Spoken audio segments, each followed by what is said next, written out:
another vlog. Ayan, for today's video, kasama ko si Mr. papuntang Bataan. May ekstrang trabaho siya doon. Dahil bilang isang magulang at nagpapaaral ng mga kolehiyo, kailangan natin ng extra trabaho. Ayan. Dahil si Mr. napakasipag ko talaga nito. Ayan, hindi siya mapakali pag wala pa siyang extra trabaho dahil ang aming mga anak ay mga pumapasok sa eskwelahan, lalo na yung dalawa ay nasa kolehiyo. So, kailangan talaga ng budget. Diba? Ayan, ang aking asawa. Ayan. Ayan. Kahit saan talaga siya mapunta, sinasama ako.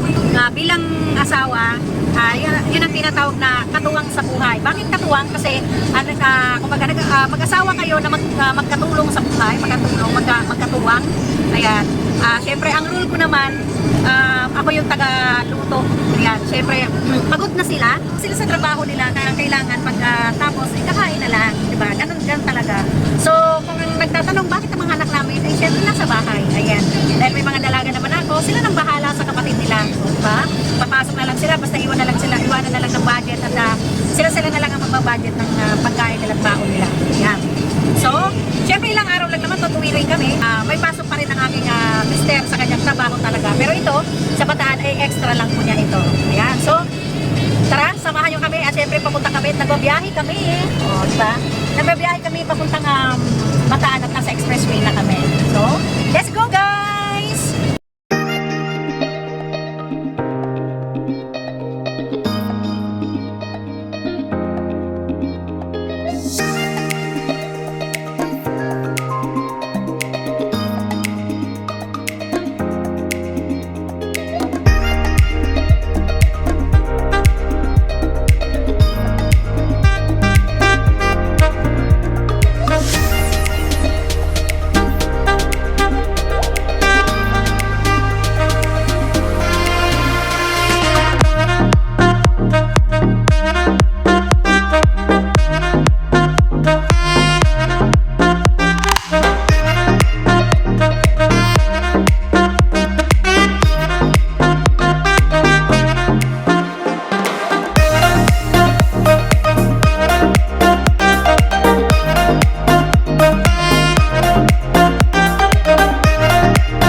Ayan, nandito na kami sa Bataan at syempre dahil tanghali na, uunahin ko muna ang magluto habang sila mister ay may ginagawa doon sa sila yung sasakyan na yan.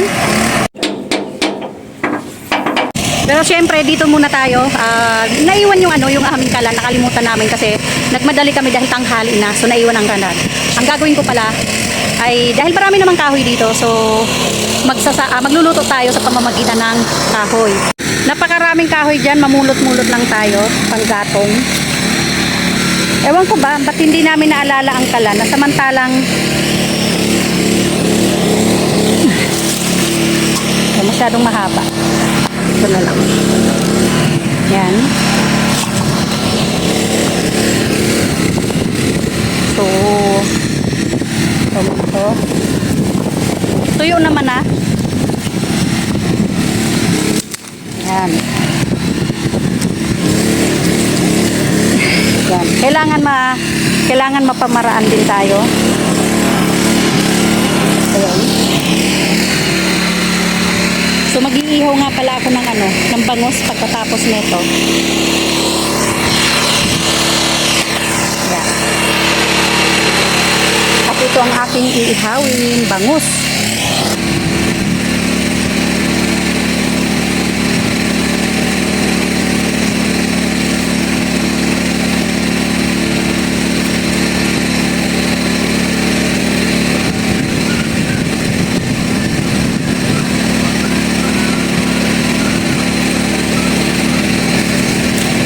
Yan, pinupulot ko yung mga basura, mga plastic. Kasi pwedeng sunugin to or mamaya pwede pang gatong.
Ano lang?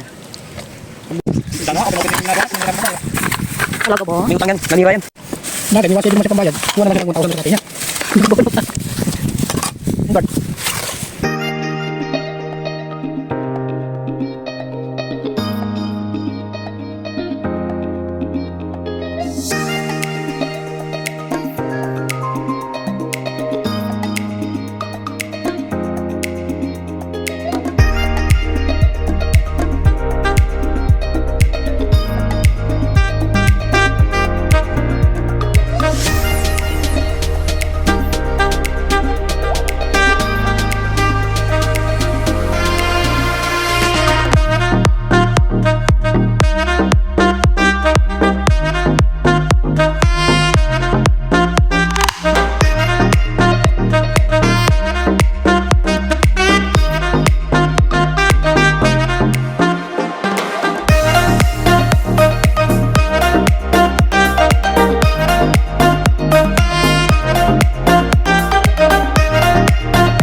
Bye!